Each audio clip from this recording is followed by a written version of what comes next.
TG Geeks, episode 348, October 18th, 2021. Vegas, magic, and witches.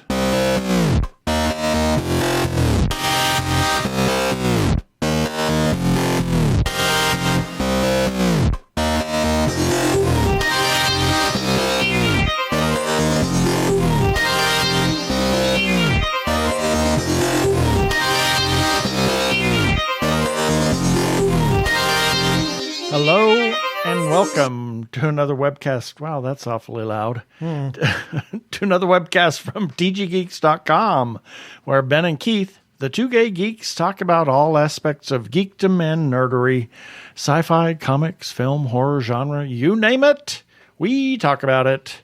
I'm Keith Lane. We're coming to you from TG Squared Studios in lovely Phoenix, Arizona, where it's still kind of cool. Yes, I'm Ben Raggington coming to you from, well, I think we can call it autumn because the high is below 100. It's fallen. Yeah, it is fall and yeah, cute. Yeah, I see what you did there. Yes, here in Phoenix, Arizona. Did you like that? Yes, very much. Thank you. Let's get on with it. Prepare for hyperdrive.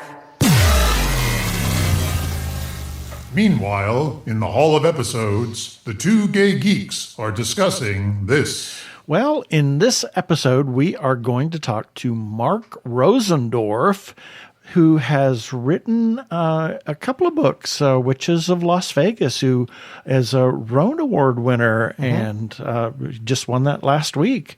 We got our regular birthday shout-outs, our featured podcasts of the week, and everybody's favorite feedback. You have quite a bit of feedback there. Yeah, I do. Got a couple of other shout-outs. In our second segment, we have a couple of things to talk about, if just briefly, if we have the time. And then we have our regular wacky weekly recap and the end of the show stuff. Right. And I think that we should just get on with it. Get on with it.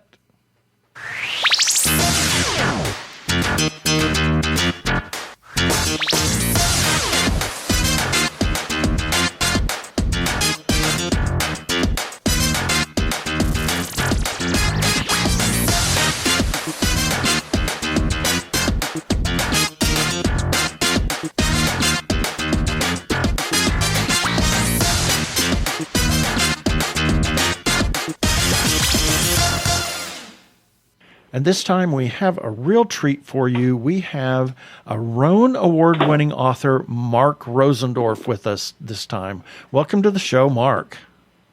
Thank you so much. I appreciate being here. Yeah. So for those that don't know who Mark Rosendorf is. How dare they? Yeah, exactly. I mean, he's an award winner. You're an award winner. It's a major award. So it even has Fragile on the box. Exactly. I'm sure most people have no idea who I am, so go ahead. Yeah. So tell us who Mark Rosendorf is, kind of the elevator pitch of your life and how you got into writing, and then we'll go from there. Okay, well, my name is Mark Rosendorf. I'm a high school guidance counselor in the New York City school system for students with special needs. I'm also a former professional magician. I used to perform throughout college and even further, stage magic, birthday parties, and such. Something I don't do any longer. However, I do teach magic to my students. Interesting. So magic is still very much a part of what I do. This is actually my second writing career. Oh. I originally wrote books for adults. I started back in 2009. This was a book titled The Rasner Effect, which became a series and one sci-fi book. And at the time, I was first learning the industry. I didn't know much about it. And by the time I finally really understood the writing industry, my books had become dated. So I was burnt out. I did about 4 books in 3 years. I didn't have it in me to write anymore. I really didn't have, I didn't think the work was good enough to really push. So I basically decided, you know what, I've been a published author. It's done, so I'm moving on in my life. Just to show you how little I contributed to the industry at that point, when I did quit, I was the only one who knew I quit. Oh, wow. Yeah. So all of a sudden, this idea hit me for the Witches of Vegas. Interesting. It occurred to me, this is like now we're talking 7 years later, I was actually that day working with my students on a show, and that night, about 2 o'clock in the morning, I'm thinking to myself, boy, all the work we put into this, to the audience, it might as well be witchcraft. I thought, what a great concept for witches to be performing on stage, and no one would have any idea. It's a great hiding place. Exactly. And the ideas just started hitting me. I started writing down, like, the names of the characters are coming into my head. Well, what's going on? I'm just writing. I'm under the blanket with my flashlight, trying very hard not to wake my wife, who's laying right next to me. Usually I was successful on that. And it was that night The Witches of Vegas was born, and here I am back in the writing business. I figure... it's a brand new genre, brand new audience, because The Witches of Vegas is young adult. Right. And brand new story. It's like I'm a born-again writer. Right. Wow. Well, it certainly explains why the house keeps winning and gambling then. Exactly. It's the witches. It's the witches. There you go. Exactly. So this is really fascinating. You said a professional magician. Did you belong to the Magic Castle and have a membership at the Magic Castle? I wasn't that far in, but I did have a lot of paid gigs. I worked birthdays, bar mitzvahs. I did stage magic all throughout college, which I actually got paid to do. Right. So as far as I never really made it far with magic, but on the other hand, it's been a big part of my job now as a guidance counselor. I've been a guidance counselor now for about 20 years, and magic has been a big part of it. So it's certainly helped me in that area. That is fascinating. We just had an opportunity here a couple of years ago to visit the Magic Castle on a special deal. So it was kind of a neat thing for us, and we've always, both of us, been interested in magic, and Especially, we like to know how the tricks are done. Obviously. It's especially sleight of hand magic. That's the kind of thing that always gets me. But I love the fact that you can use magic as a guidance counselor. Absolutely. Because one of the things that I most admired at my trip to the Magic Castle, there was this one table where there's this magician, and he's working with kids only. I mean, the adults are all kind of standing around and they're watching, but he's particularly working with kids. And I kept thinking, what a really great way to get into the minds of the kids, to be able to have that kind of talent, to have that skill, to be able to do that. And as a guidance counselor, my job is to gain trust from my students from right off the bat, which is hard to do because, to them, you're an adult, you're old, what do you know about my life? And it takes a lot of time to develop that trust. So when my first session with a new student, I do magic for them, it kind of lets that guard down. Exactly. And then I can get through. And especially with special needs children, because I have a certain fondness for that. Many, in a previous life, I worked in a sheltered workshop back in the 80s with special needs folks, and it was probably the most rewarding job that I ever had in my entire life. I just couldn't make any money at it, and I have a certain, affinity for special needs. I'm always aware when there are special needs folks around and trying to be accommodating to their situation and to their parents. When we run across them, there was. I have another story, but I won't tell that. So tell us Go ahead, about you started writing The Witches of Vegas, and it led. How many books do you have now? 2 books so far. Third one is actually coming out soon. Fourth one on the way. Oh, cool. So it's basically now it's a 2-book series, The Witches of Vegas and Journey to New Salem. And Witches Gamble, we're actually on final proofs now.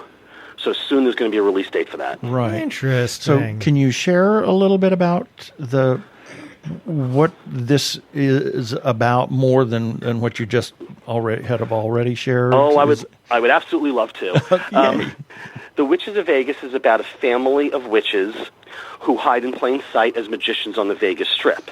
Now, this is a great thing for them because they get to openly practice their witchcraft on stage.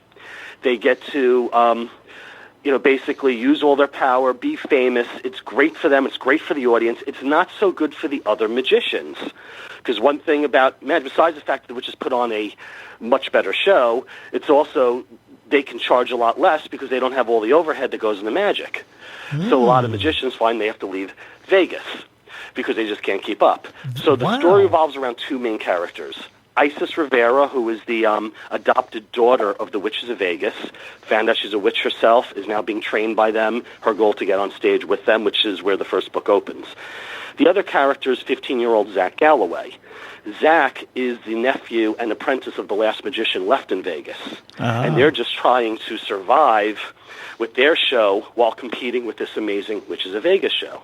Now, besides witches, there are also vampires in the book, one of which is a 500-year-old vampire, Luther, who is a mentor to the Witches of Vegas. Interesting. And basically, Isis and Zack, they really should be rivals, but when a threat from Luther's past shows up in Vegas with a grudge both against him and the world, it's going to be up to Isis and Zack to be able to bring their families together to combat this threat if it's not already too late. Oh, I like it. This sounds fascinating. I like it. That is a nice bit. And I got to admit, even though this seems like a sort of a backstory point, or a trivial point, the fact that, and this really got my attention when you mentioned how, due to the fact that the witches, their magic is genuine, so they have no overhead in terms of production costs, forcing the other magicians to have to leave. I mean, to be honest, that is something I never even considered before as a story element.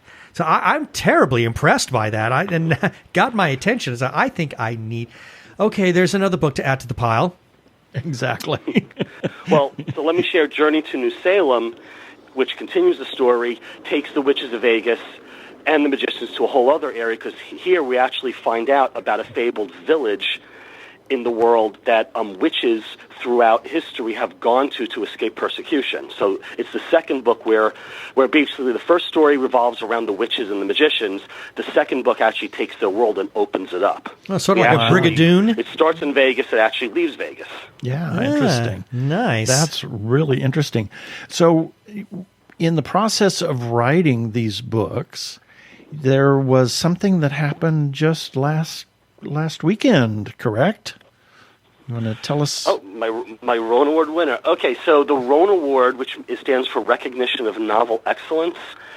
Being honest, my first, I didn't even know what the RONE Award was or how big of a deal it was.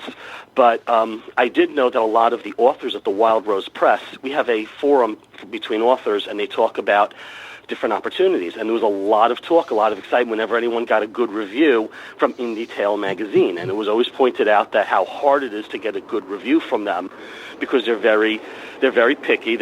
They can be critical, but if you get a good review, it's considered a big deal. So I submitted The Witches of Vegas, figuring nothing to lose. Let's see how they do. It gets a 5-star review. Oh my gosh. And then it also gets what they call a crowned heart. My editor literally jumped all over me about this. Do you realize what this means? I said, no. It says the 5-star review is how you qualify, is the first round of qualifying to be in the RONE Awards. The crowned heart is their way of nominating you into the crowned heart. So you have to get the 5-star or 4.5 or a 5-star as well as the crowned heart. Wow. At the next point, at the end of the year, every book in the category, and they do every category, is now a nominee for the RONE Awards, and it goes down to a public vote. And in each category, top 2, 3, or 4, depending on how many books are in that category, move on to the finals. So, as it turned out, of course, I campaigned, I'm sure every author does, for votes, and it made the top 3, along with 2 excellent books, which I happen to have read also, Clover and Things That Should Stay Buried. So at which point, the RONE Awards was supposed to be in person. It was actually supposed to be on a cruise ship this year, but due to issues with COVID, it ended up having to be remote. So it took place last Saturday, and I'm very proud to say the Witches of Vegas won the RONE Award for young adult fiction. Congratulations. That is a wonderful thing to happen to an author. I mean, it's like it's the feather in your cap. You can strut that thing all over the place. It's actually a big crystal trophy that they're going to be sending me. Really? It's going to not just be in my cap, it's going to be on my mantle. Yeah, no kidding. You'll be carrying that around for a couple of days at least. Yeah, showing it everywhere you go. You go to a restaurant. Oh, by the way, I won this. Now, I'm also proud to say, going into next year, it's always the year before. So because The Witches of Vegas came out in 2020, it was part of the 2021 RONE Awards. So any book for this year will be in next year's. And I'm proud to say Journey to New Salem, as of now, is a nominee in 3 categories: young adult fiction, audiobook, where it was narrated by the amazing Jeffrey Lynn Hutchins, and as well as cover design. Far out. Okay, so I know what my next audiobooks are now. There we go. He's a big audiobook. I'm always listening to audiobooks when I'm at work. So that's what I'm going to be doing. So but you just this question just kind of came to mind.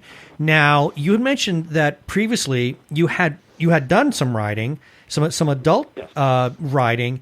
And I got the impression that you kind of dismissed that because you didn't know what you were doing as a writer. So I'm curious now, what did you learn as an author? I mean, what kind of skills or education or enlightenment did you receive from the time that you were previously a writer to this current writing career you've got going on now? It's funny you should say that because, well, besides I feel that I'm a much better writer now because all the mistakes that I made, I've learned from. I also have a set of rules that I follow, which is how to keep your books timeless, because I didn't do a very good job at that originally. For example, the Rasner Effect was about a group of assassins, and one of the characters was considered the tech expert of the team, and you knew that because he walked around with the greatest technology at the time, the BlackBerry. Oh dear. Yeah. You look at that now, you're like, huh? But what the heck's a BlackBerry? So that's what I mean by it. Kind of like it kind of became dated. So I do have a bunch of rules. I call them my Back to the Future rules that I follow to keep my books, dated. Cool. So and I call it Back to the Future because the first rule in there is not to use dates. Because as great as Back to the Future is, when you realize they go into the far future, it's 2015, it kind of loses something now in 2021. Yeah, right. Where are our flying cars? Exactly. Right. Where's my hoverboard? And 2001, why aren't we living on the moon yet? Yeah, exactly. Right. I leave out, so I'm very specific to what I put in there. I don't use, recent slang, because I know slang changes. I only use words that I know have really stood the test of time. Right. I don't use dates because I'd like the book to take place any time. I use generic names on the technology. At one point, Zack Galloway is using his phone. I don't specify what kind of phone it is. Right. I leave out politics because I think any discussion of politicians today in 30 years will mean as much to teens as teens would get today out of a book that talks about Richard Nixon. Right. Exactly. They didn't live through it. Doesn't mean anything. Therefore, exactly. There's just it would if you have that in there, it's going to lose its time. When the next generation comes. You bet. So how long have these characters of the Witches of Vegas? How long have they been with you, and when did you give us a time frame on that? I'm sorry, if Sure. you did, I apologize. No problem. The book came out August of last year. I would say probably the previous year. The idea just hit me, and it was really strange because at night I was up straight nights because the ideas were just like coming into my head. Well, what's the name of the character? I chose Isis as the main character specifically because, in mythology, Isis is the goddess of magic. So I said, that's a perfect name. I had the idea for Zac Galloway with his uncle, the great magician, being the amazing Herb Galloway. I've always liked the name Galloway, so I wanted to use that name. And I start thinking, well, who was her family? And they popped out. Who is the big threat? Valeria. What makes her so evil? And it's just, the ideas were just hitting me. It was almost as if, as crazy as it sounds, the Witches of Vegas are from a whole other reality that are channeling me and just giving me their ideas. I'm like, well, how did they deal with it here? And the idea would hit me, and I'd write it down. And it was just hitting me like every night. And eventually I had a story, and I started putting it together. Yeah, this is incredible. You kind of answered one of his questions that he always asks authors. This is more along the lines of the world building.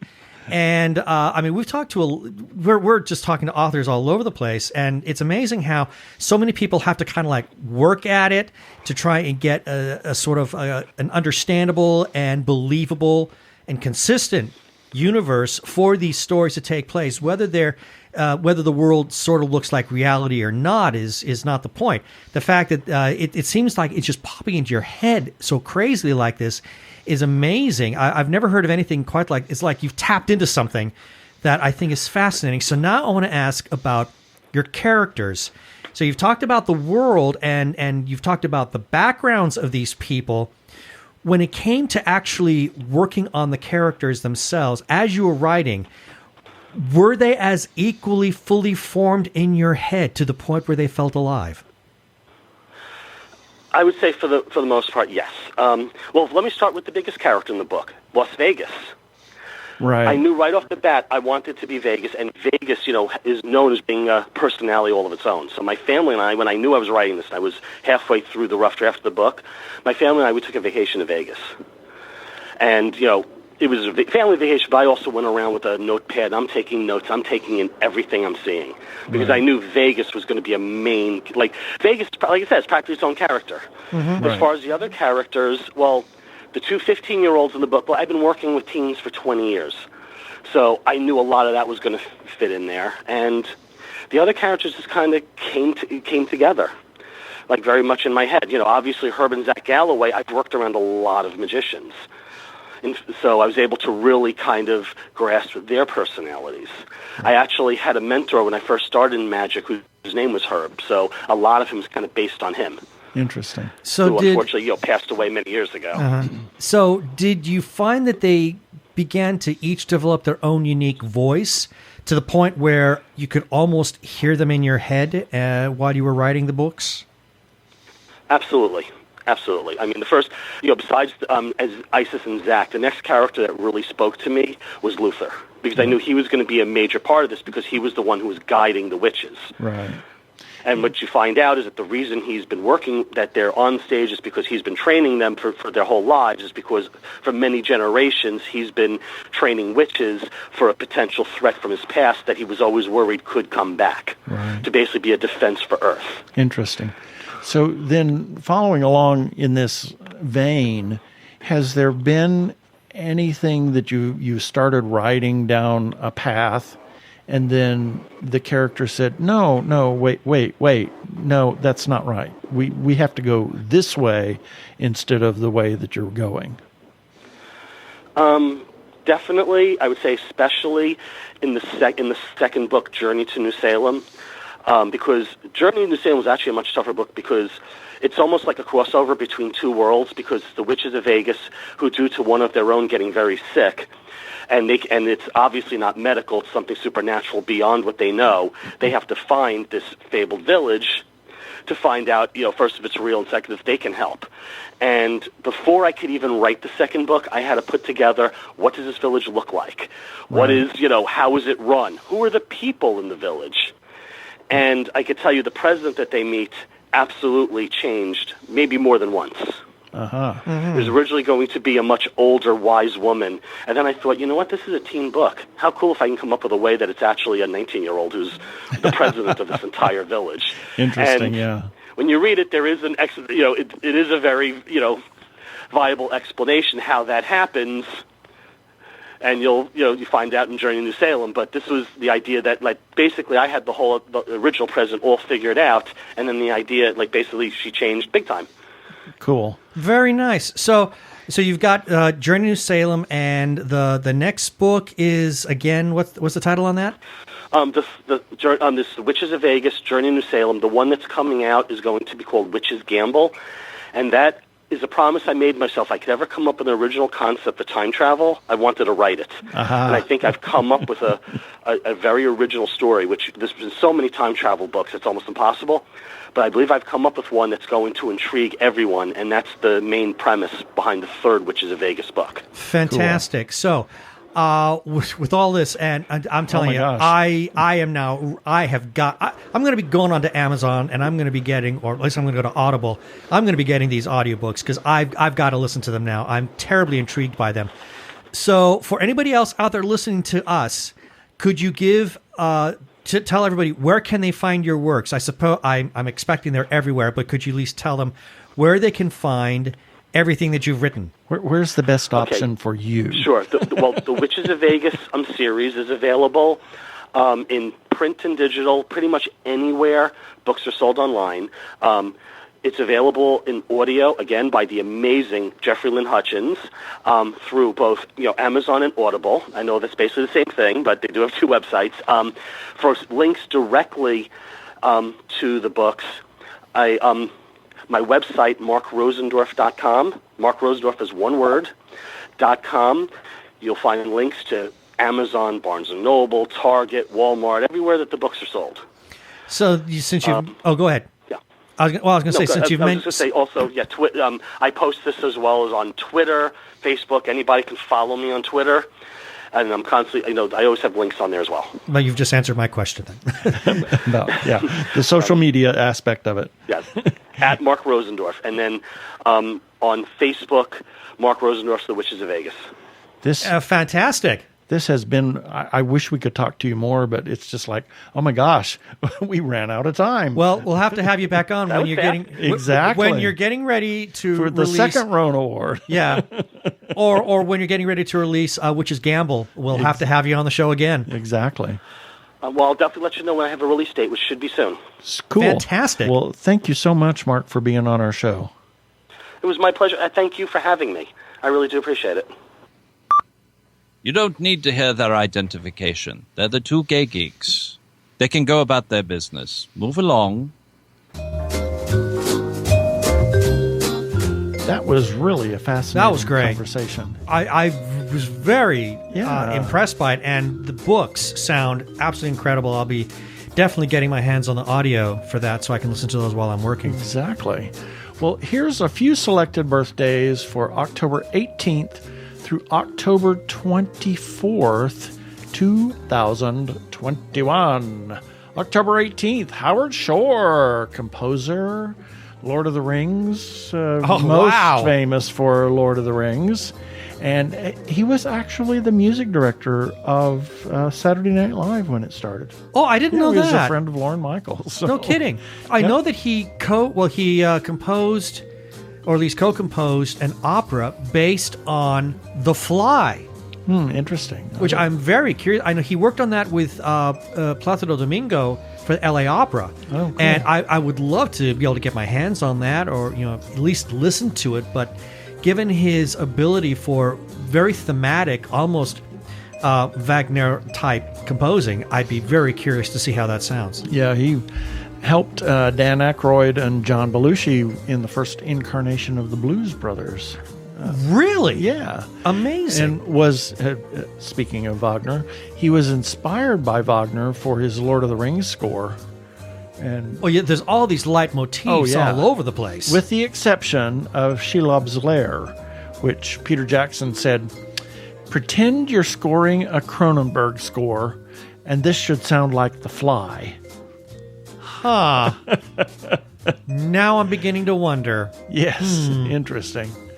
Then we have Zac Efron, actor, High School Musical fame. He's also done some drama in the extremely wicked, shockingly evil, and vile movie Ted Bundy. Oh my God. That was so good. Yes. He was so creepy in that. He was. And is a fan of comic books. And I'm not surprised. His prized possession is his autographed baseball collection. Interesting. Okay. Tyler Posey, famous for Teen Wolf. Yep. Has done voiceover for a number of Marvel characters in several Marvel series, as well as other VO work, and is supposed to have a very goofy personality. I've heard that. He said that he likes to tell fart jokes a lot. Okay.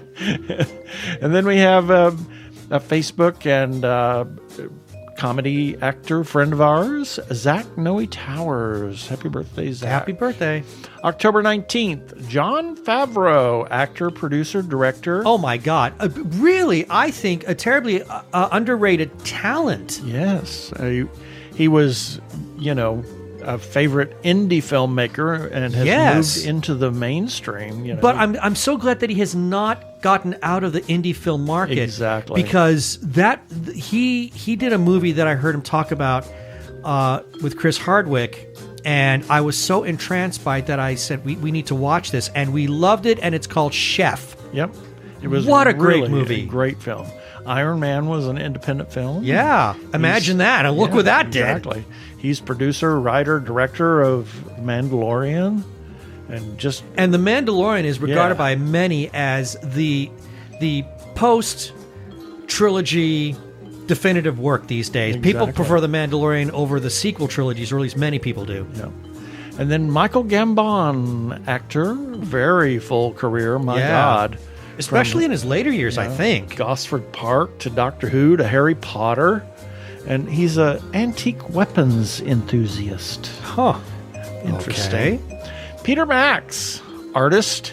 You could say pop artist that started in the 60s with very bold color schemes and psychedelic shapes and images. Helped his friend Michael Lang. It probably doesn't mean anything to anybody, but he was the putter together of Woodstock. He was the promoter of Woodstock, and he met a number of the musicians that he would go on to create covers and tour posters for, like the Beatles, Grateful Dead, Jimi Hendrix. Okay. Auguste Lumiere, brother of Louis Lumiere, both being very important to the development of cinema. He was actually the designer, constructor of the camera and projection mechanism himself. And once he was done with that, he kind of left the business to his brother. So he lost interest because there was nothing more for him to do. Okay. He developed the projector and, okay, I'm done. August 20th, Bela Lugosi. Oh, my goodness. What do you say about Bela? Oh, my gosh. Was a very respected stage actor in Hungary before moving to the U.S. And yeah, I know that there's something to be said about his Dracula. Well, many people consider it to be the definitive. Yeah. And I kind of wonder if he hated the character or loved the character. I think it probably was both. I think it was a bit of both. He actually did it for 2 years in the stage play. Before making the Todd Browning film. And he was buried after he died in his Dracula outfit. Yeah, in one of the Dracula costumes, not one that was used on set, but a Dracula costume. And sadly died of a heart attack while filming Plan 9 with Ed Wood in 1956. Oh, boy. He was a heroin addict, I think. Yeah, and he had been in rehab before he had the heart attack. And that's how Ed Wood found him, I believe. Yeah. And Jerry Orbach, actor, a lot. Oh, my gosh. A ton of police TV. Yeah. The definitive... detective in police TV, I think. But what's funny is he had a career before he was doing that. He was a Broadway musical star. Yeah.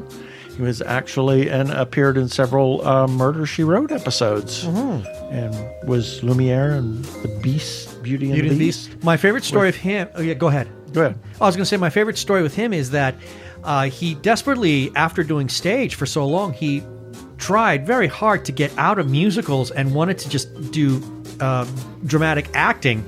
And then came an opportunity, I think, in one show where there was supposed to be some singing, and he was like, "Hey guys, I sing."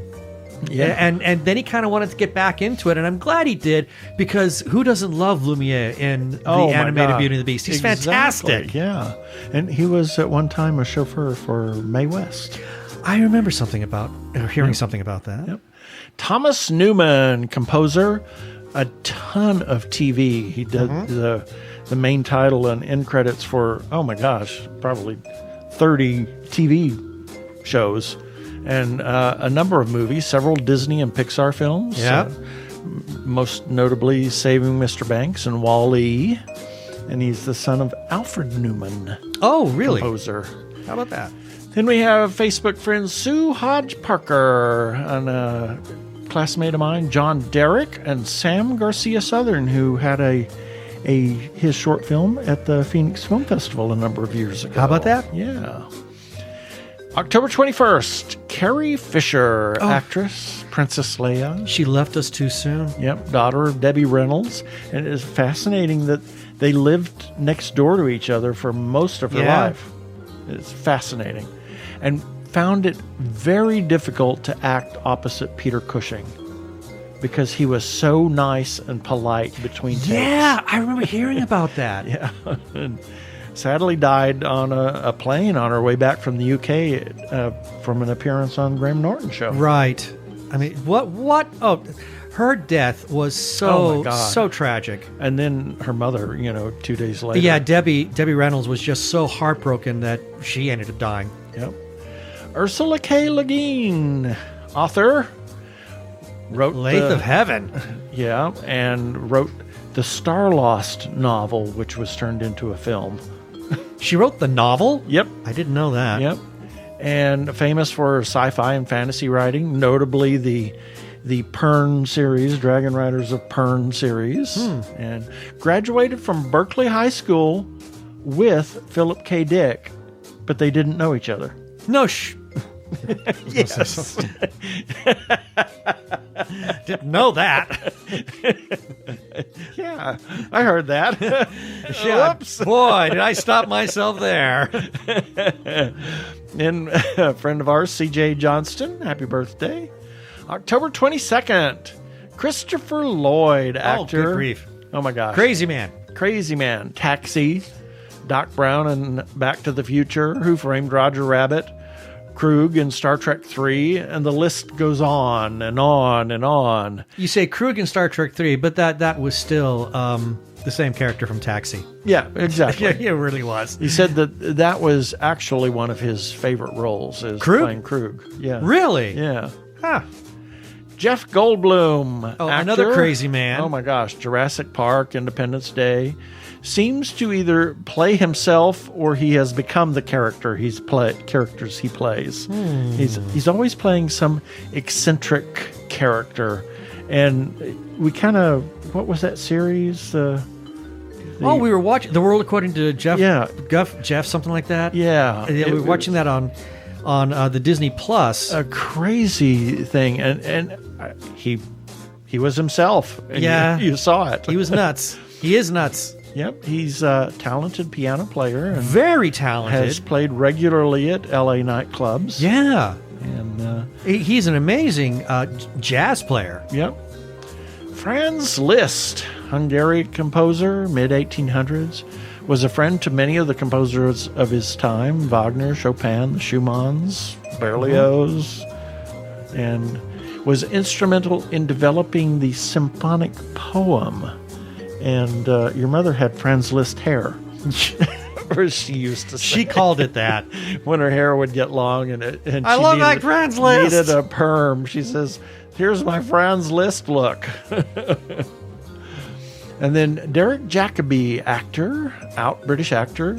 He came to my attention in the series I, Claudius back in He the came 70s. to a lot of people's attention. Oh my God. On I, It was Claudius. he was brilliant He's an amazing actor. and has been in Doctor Who, Gosford Oh, Park. I gotta say, his turn as the Master in Doctor Who was terrifying. Yes. It was so good. I mean, it was too short because he then regenerated. But when he changes from Professor Yana into the Master, it is my one of God. the most terrifying moments in that episode. It is. He was brilliant. Yep. And a TV series, Vicious, that we watched. Oh, with Ian McKellen. Yep. And I think that's hilarious because Ian McKellen mentions that when they were younger, he had such a crush on Derek Jacoby. Yep. And he was the mentor and acting instructor to Kenneth Branagh. I shouldn't be surprised. Yep. And then we have Facebook friend Jessica Butler. October 23rd, Weird Al Yankovic. Well, this is the week for a lot of crazy guys. Yes. A satiric musician. Oh my God, brilliant musician. Oh my God. We saw him, and I mean, he walked right by me. Was that not the greatest concert? It really I mean, was. it was It so was great just- as we knew half the people in the audience. It was so Exactly. fantastic. It It was- was a concert for the nerds. It was. He got his start sending in homemade tapes to Dr. Demento. And he would record them in the bathroom, in the men's bathroom at San Luis Obispo University. Which I thought was hilarious. And that's how I heard My Bologna for the first time. And actually, the rest is history. Yep. Has 4 gold and 4 platinum albums. I believe it. Yep. His stuff is fantastic. Michael Crichton, writer, several just fabulous films. Brilliant. One of our favorites, Andromeda Strain. The original. I still love that film. I do too. I love the story, but I love the also science. The science. The production values of the film. Yep, and Michael Wise did a fabulous Robert job. Wise. Robert Wise. Michael. Yeah. Michael Oh, Crichton. no, you're right. Robert Wise Wise was Robert Wise understood science fiction, Yep. even though he didn't do he did make a career out of it. Yep. I mean, he did a few sci-fi films, but Andromeda Strain is one of the best. Yep. Jurassic Park and Westworld were his. Yeah. ER was his. Oh, I didn't know that Yeah. ER was his. Fantastic. Originally, it was supposed to be a film, and Steven Spielberg wanted to pick it up, but he picked up Jurassic Park instead and said, "I think that's better as a TV series." He was rather than right, a film. because ER ran for years. Yep. And he actually studied medicine and was an anthropologist, just among other things. Ryan Reynolds, actor, I love this guy. known most notably for Deadpool. Yeah, he's another crazy man. Another crazy man, exactly. He has a fear of flying because of a parachuting incident where his chute failed to open on the first attempt. Oh, that would do it for me. Oh, yeah. I mean, you couldn't get me to jump out No. of the plane to begin with. No, no way. And he's got a film that came out a couple of months ago called Free Guy. That looks, I mean, I haven't had a chance to see it yet, but it looks incredibly funny. And Ryan is very self-deprecating. Oh, gosh. Just crazy. And seems to have a feud with Hugh Jackman regularly. It's rubbish. It's rubbish. Exactly. It's such a fake feud, but that's the jewel of it. Yep. October 24th. F. Murray Abraham, actor. Oh, God, another my actor gosh. that I just love to watch. Known for Amadeus, Star Trek Insurrection. That Grand was one of his Budapest favorite. Hotel. He loved doing Star Trek Insurrection. He said that the people on the Star Trek set, they were so great. He would happily do another Star Trek film if they just asked him. And one of my favorites, he actually, until he did Amadeus, his career really hadn't taken off. Right. But one of a delightful role was Chris in The Ritz. Oh my God! He was. How can you? He steals the movie. He does. He's hilarious. But that movie is just filled with such greatness. I mean, It it's is. just a I mean, crazy there's so film. many wonderful people, but Chris, Googie. Googie. Oh, Googie. No, but Chris is the kind of character. And F. Murray Abraham is very straight. But he gave Chris such, even though he was flamboyantly gay, there was such a genuine warmth to the character that's I wish that I wish I knew somebody like that in real life. Exactly. He would be a great character to really know. Yep. Speaking of, he's actually been married to his wife since 1962. Oh, that's beautiful. And was filming Scarface in L.A. at the same time as filming Amadeus in Prague. Oh, my word. It was 4 round-trip flights for him. And kudos to the guy. He won the Academy for that film. I can't remember if it was Best Actor or Best Supporting Actor. I mean, it's hard to say, but he got the Academy Award for playing Salieri in that. So wow, credit to him. Yep. Bob Kane, comic book artist, writer, Batman. most known for creating Batman in 1939. Exactly. Belva Ann Lockwood. I put her on here because this one is great. She was one of the first female lawyers in the U.S. Indeed. And the first to practice before the Supreme Court in 1879. Wow. She actually had finished all of her coursework and was ready to graduate, but they refused to give her a diploma. So she couldn't, she lived in D.C. And she wrote to the president, who a week later said, you are a lawyer. Well, good for her. And she ran for president in 1884 Really? and 1888 Oh, my on word. the National Equal Rights Party.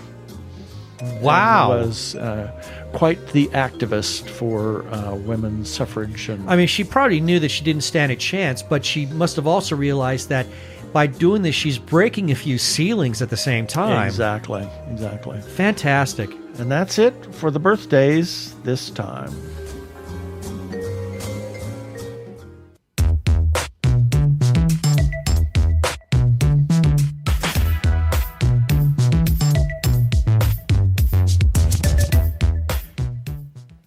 Technorama, the podcast for geeks, because geeks are better than cool. You don't hear someone say, "Get away from me, you cool person." Who's gonna have their 65-inch home theater system installed by the Cool Squad? Not me, that's for sure. How much cool cred do you have? Not enough to care about. Think you'll find any canned unicorn meat at thinkcool.com? It's just a part domain name.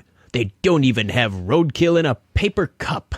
That's why you need to start listening to Technorama, because that's what geeks do. Go to chuckchat.com and listen to Technorama before you turn cool.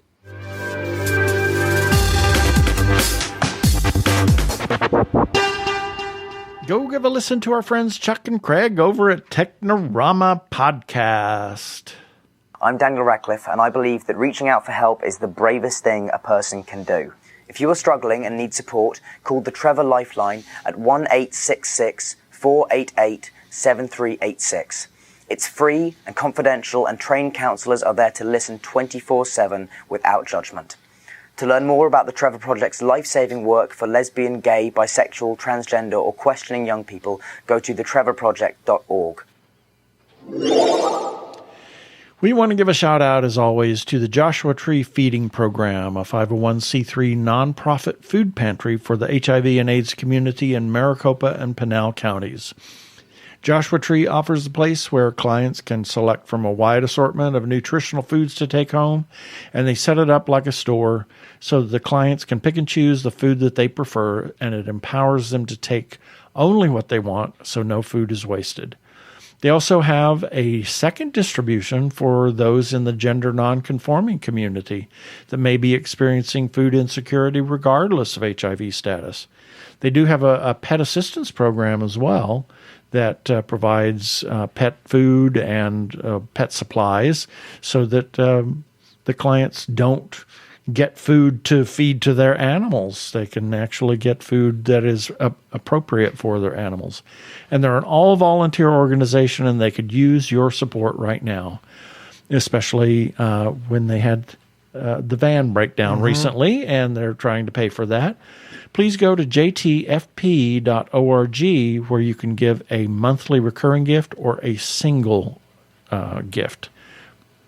Support Joshua Tree Feeding Program.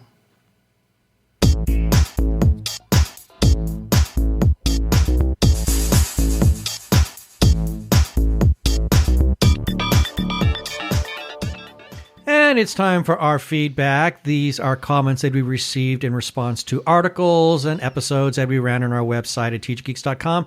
And the links for each of these articles will be in the show notes for this episode number 348 at tggeeks.com. Starting with regarding licorice pizza in select theaters November 26th with a trailer. This is something that we got from our good friend Lee Massey at Frost Communications.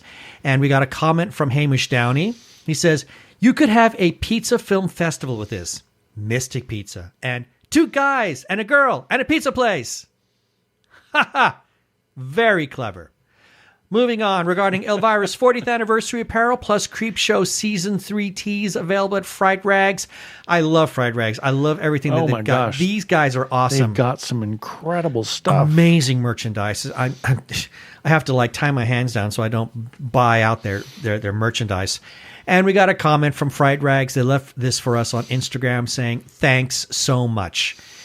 Moving on, regarding Teach Geeks episode number 346, and this is in response to the birthday segment, got a comment from Arkle says, "Oh, didn't know until today that Melissa Benoist and Nicole Maines share a birth month. Neat. I wonder if it's Supergirl canon and that Kara Danvers and Nia Nal also share a birth month. Interesting. Something worth asking." Yeah. Moving on, regarding deeply disturbing cult tale, The Family, world premiere at Busan International Film Festival. This is something that we got from Chicatronica or Chic Art PR. We deal with their public relations group all the time. And we got a comment from The Family Film itself. They left this for us on Facebook saying, "Thanks to our friends TG Squared Studios for supporting The Family Film." And then we close this thing off with regarding. We're back to this one. This is the second one. Oh my God! I thought you did this one already. No, you did no. the first one and the second one. No, I hadn't done the second one yet. Okay. Got another comment from Katie Edwards in regards to TG Geeks episode number 173. He keeps coming back to this. This is hilarious. I'll just read it. Keith Edwards says, "My boss mentioned again how impressed he was with that interview I once did with you about the battleship research." This is why we're doing this comment now. He commented in particular how good you both were. I told you. Everyone thinks you have the voice of radio gods. Oh, well, thank you. Thank you, but no, in reality, we just have very good mics. And that's our feedback. If you want to leave a comment, you can certainly do that. You can do that on our Facebook page where we publish everything that goes out on our webpage. You can comment at tggeeks.com. You can comment on Instagram and Twitter, as well as on YouTube for the episodes only. You can also leave us a voicemail if you choose to. We have a voicemail line, and you can leave us a voicemail. We'll play it on air, and you can be famous just like us. You might sound like a radio guy as well. Yeah, I was going to say that. You can call 469-TG-GEEKS. That is 469-844-3357. And as always, please play nice.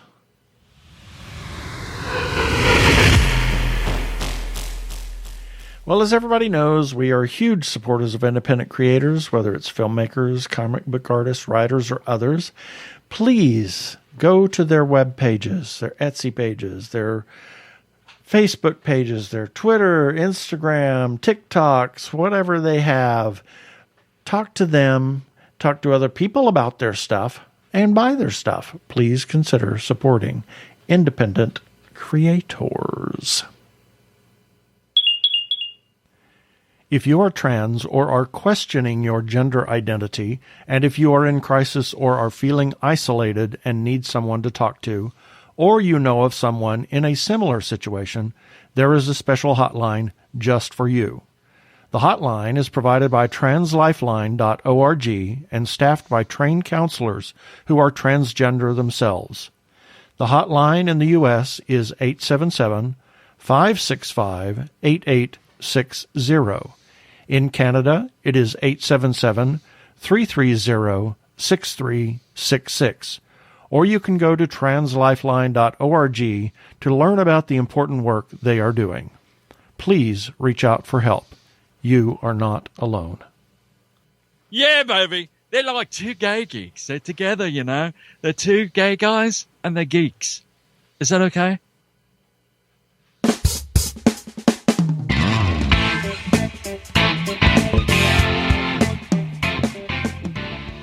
Well, we've got a few minutes to talk about this. Yeah, just a few. We had the pleasure of attending one day at the Apocalypse Later Film Festival, which was held here in Phoenix. Yeah. We normally got to attend all of it, but we couldn't do all 3 days. Well, we had several interviews and an episode to do. It's we had conflicts. Yeah, we had conflicts, but we were able to attend Fridays, and that's only because we both had the day off. And it was great. I very much enjoyed it, and I got to make mention of one film. It was one short film. It was in the first block, and this was probably my favorite of everything we saw that day, and that was Jeff Drives You. This takes LGBTQ representation, totally turns it on its ear, but I absolutely loved this movie. It was so weird about a male personality AI that falls in love with its male passenger. in a car. And it was just the freakiest thing. I loved it. It was just so bizarre. But I just want to thank Hal for putting on that film festival because we get some interviews. We might have a couple of interviews coming up here in the next weeks or so. And actually coming up next week, we have a real treat for you. An interview with Rory Michelson, just in time for Halloween. His book, Lesser Known Monsters. Oh my gosh, an incredible book. Yeah, and it sort of has a Grimm-like quality to it. And I'm talking Grimm, the TV series. Yeah, so you should check out that interview and then check out the book. He has 2 books. And then let us know what you think.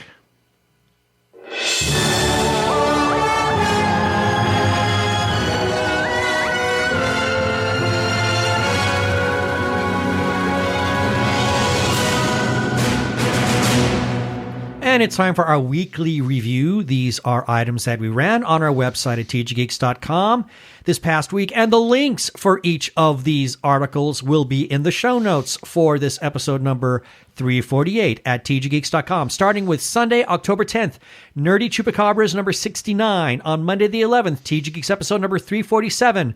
On Tuesday the 12th, Eternals Featurette, opening in theaters November 5th. I'm so excited for that movie. On Wednesday the 13th, Andrea's Angle, Intense Mass is the name of the film, will leave you feeling emotional. You got to read that review. It's a very powerful movie. On Thursday the 14th, Andrea's Angle, Halloween Kills, the new Halloween film. Great homage to original. On Friday the 15th, Hamish Downey's 5 More Questions with Sift and Tracy and a Pair. And on Saturday the 16th, This Got Made, hosted by Carlton Tetley, Season 3, Episode 6, The Death of Captain Marvel, and it should be called The Death of Studio Engineers. Exactly. And that is what we ran on our website at tggeeks.com.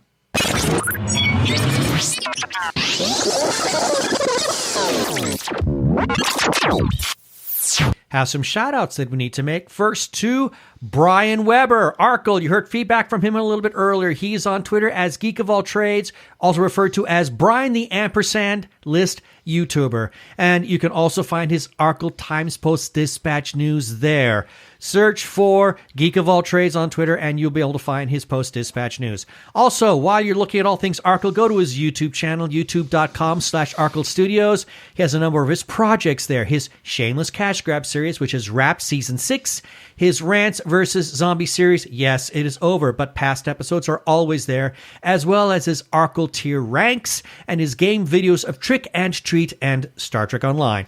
Also, we must give some shout-outs to a couple of Facebook groups for allowing us to post our episodes and relevant articles on their pages.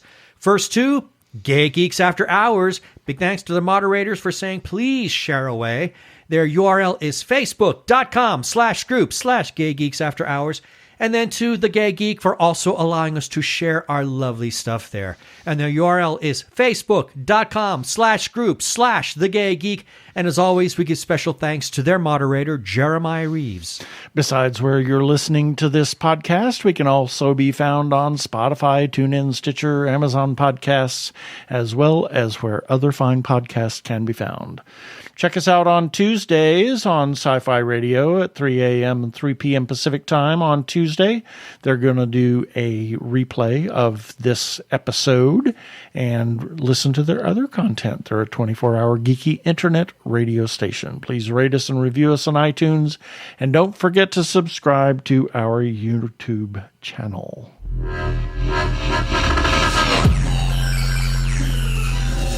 And that should do it for this episode of TG Geeks Webcast. Be sure to check out the article for this webcast episode. We'll have several links on the page of things we talked about. And remember, you can comment on our Facebook page or our website, tggeeks.com. Or you can leave us a voicemail at 469-TG-GEEKS. That is 469-844-3357. From TG Squared Studios, I'm Keith Lane. Thanks for listening. Please be kind to yourself and those around you. Stay safe, wear a mask, get vaccinated. Peace. Cheers.